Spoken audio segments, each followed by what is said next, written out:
और अब आपको बताते हैं किसान आंदोलन से जुड़ी बड़ी खबर। हरियाणा पुलिस ने आंदोलन कर रहे किसान नेताओं के खिलाफ राष्ट्रीय सुरक्षा कानून एनएसए के तहत कार्रवाई का फैसला वापस ले लिया है। अंबाला रेंज के आईजी सिबाश कविराज ने शुक्रवार 23 फरवरी को यह जानकारी दी।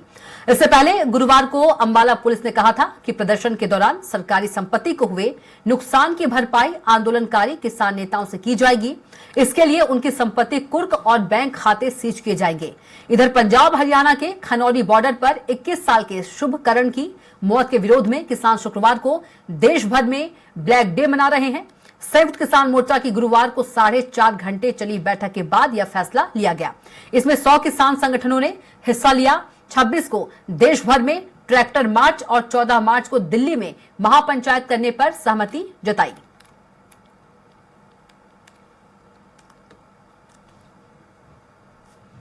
तब तक 7 लोगों की जान जा चुकी है। तो किसान संगठनों का आज ब्लैक डे का आह्वान।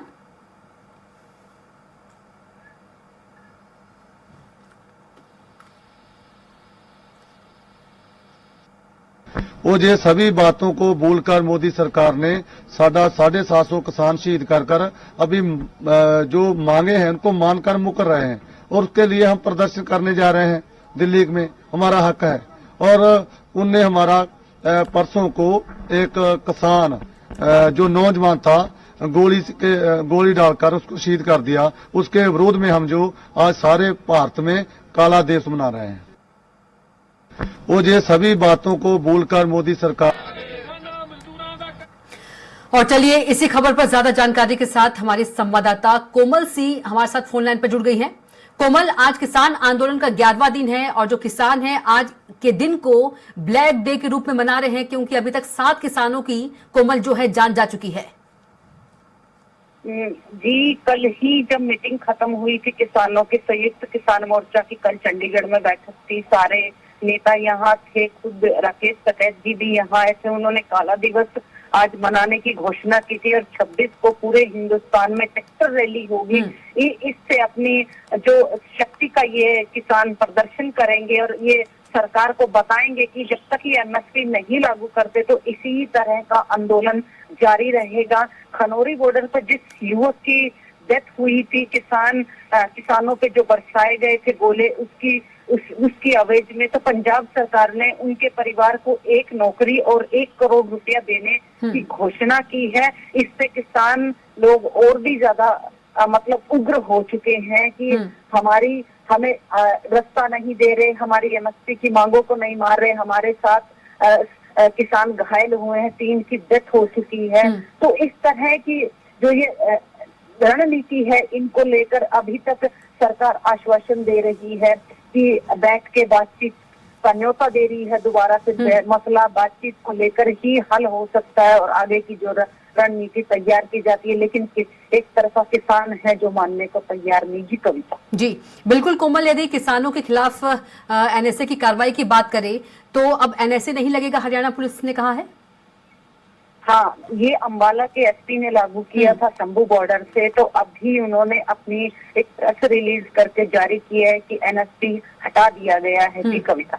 जी बिल्कुल कोमल, जिन मांगों को लेकर किसान जो है हजारों की संख्या में आंदोलन कर रहे हैं, तो आज 11वां दिन है तो लगता है कि बात नहीं बन पा रही है और जो आंदोलन है, आंदोलन एक बड़ा रूप ले सकता है। कोमल जी, पहले जब शुरू के दिन थे, आज इतने दिन हो गए हैं, शुरू में शुरुआत हुई थी पंजाब के किसानों ने, उन्हें 13 तारीख को अल्टीमेटम दिया था कि अगर हमारी बातें नहीं मानी गई तो हम किसान जो है दिल्ली कूच कर देंगे। उससे पहले ही हरियाणा सरकार ने पूरी की तरह रणनीति तैयार करी। हरियाणा के चारों तरफ बॉर्डर सील कर दिए, यूपी बॉर्डर हो, सिरसा बॉर्डर हो या शंभू बॉर्डर हो, और इस पे कटीले तारे और दीवारें लगाई, लेयर लगाई और मतलब हर तरह के इंतजाम किए कि किसानों को आगे नहीं बढ़ने दिया जाएगा। तो किसान हैं जो इतने दिनों पे शंभू बॉर्डर पे डटे हुए हैं, कुछ दिनों से 2-3 दिनों से खनौरी बॉर्डर पर किसानों की संख्या और बढ़ रही है कि घेरा चारों तरफ से देकर हरियाणा को और हम दिल्ली कुछ करेंगे, इसका ऐलान वो बहुत पहले ही कर चुके थे। और बार बार 3 दौर की वार्ता हो चुकी है, वो भी किसानों की विफल रही, उसमें कोई नतीजा नहीं निकल कर आया। इससे किसान फिर रोष में है। कल फिर चंडीगढ़ में संयुक्त किसान मोर्चा की, जिन्होंने अब आगे की किसान आंदोलन की जो रणनीति है वो अपने हाथों में लेने के लिए तैयार है। जैसे यूपी से टकैत जी। है, हरियाणा से गुरमे चौटानी साहब हैं, इन्होंने अपनी रणनीति ली है कि हम किसान आंदोलन को अब और आगे बढ़ाएंगे जब तक कि किसानों की एमएसपी को जो लेकर है, किसानों की जो डिमांड्स है वो नहीं मानी गई, तो आगे आंदोलन यूं ही रेगुलर चलेगा और पूरे हिंदुस्तान में फैलेगा। ये इन्होंने कल यहाँ प्रेस वार्ता में टकैत साहब ने ऐलान किया था। जी कविता। जी बिल्कुल कोमल, आप बता रही हैं कि पूरे हिंदुस्तान में जो है आंदोलन अब बढ़ेगा। कहीं ना कहीं कोमल, इसका जो असर है लोकसभा चुनाव में भी देखने को मिल सकता है।